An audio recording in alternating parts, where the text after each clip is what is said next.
Assalamualaikum warahmatullahi wabarakatuh. Innal hamdanillah nahmaduhu wa nasta'inuhu wa nastaghfiruh wa na'udzu billahi min syururi anfusina wa min sayyiati a'malina. May yahdihillahu fala mudhillalah wa may yudlil fala hadiyalah.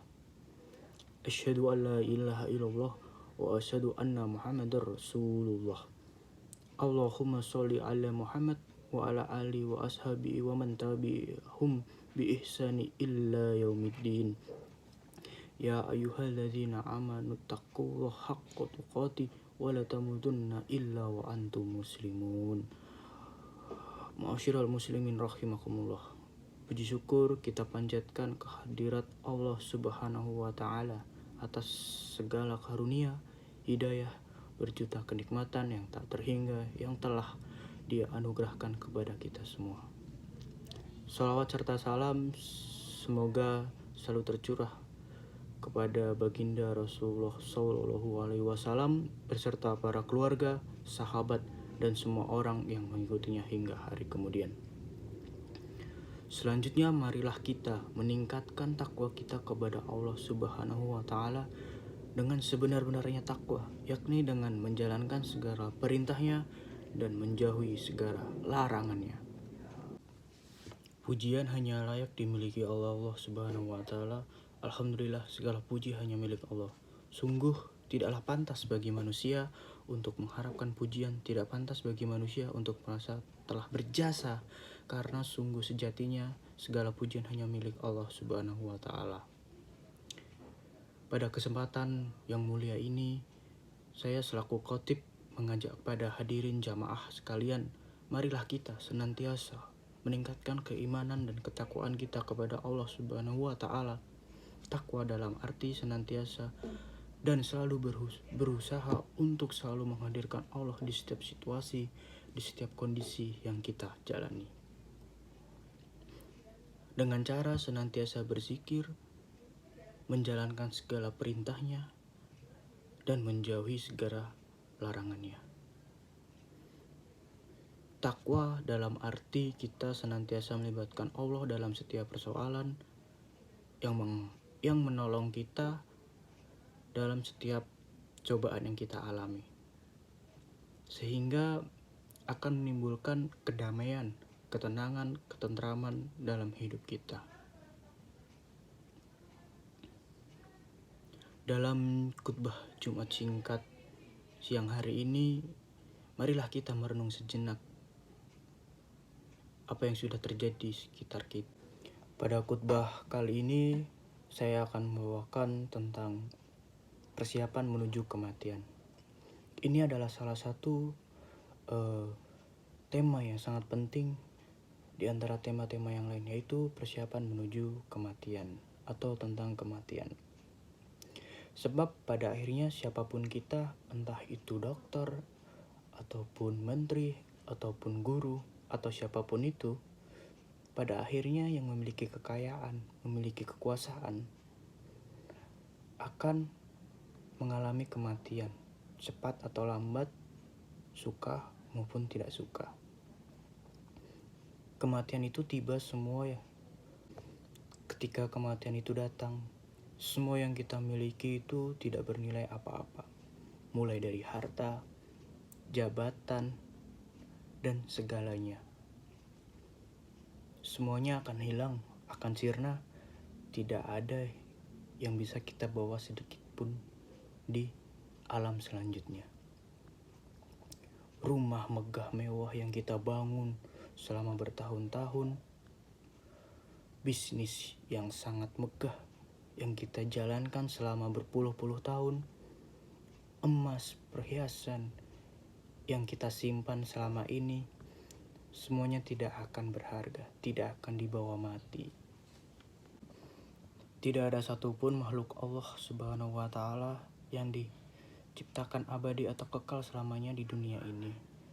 Tidak ada pandang bulu apa dia baik, jahat, kuat, kaya, miskin, raja, atau hanya rakyat jelata, semuanya pasti akan mati.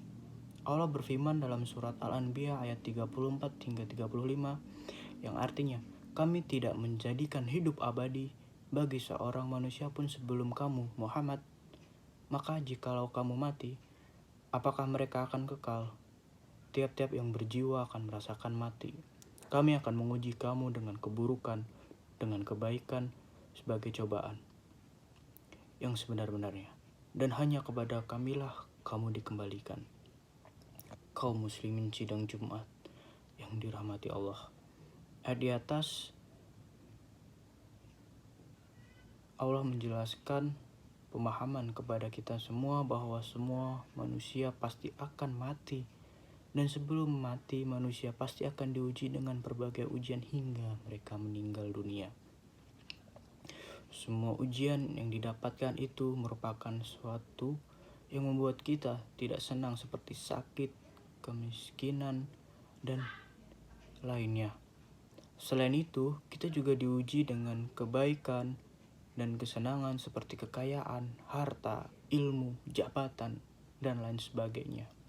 Maka kita sebagai seorang yang beriman, semua itu perlu disadari bahwa kehidupan di dunia ini adalah sementara dan di akhirat kita akan bertemu dengan kehidupan yang sebenarnya, yaitu kehidupan yang kekal, yang abadi selamanya. Dalam surat Ar-Rahman juga dijelaskan, kullu man 'alaiha fan, semua yang di dunia itu akan binasa. Segala sesuatu yang diciptakan oleh Allah di dunia ini semuanya akan binasa, akan hancur, tidak ada yang abadi di dunia ini. Ayat tersebut menjadi dasar pemahaman dan penyadaran bagi kita semua. Sering pula kita menyaksikan bagaimana perjalanan seorang dari hidup menuju kematiannya. Berbagai macam cobaan dihadapi dalam menuju kematiannya. Sedangkan kita yang hidup tidak mengerti yang dirasakan. Namun kita sebagai orang yang beriman, kita perlu percaya betapa sakitnya derita orang yang sedang dicabut nyawanya.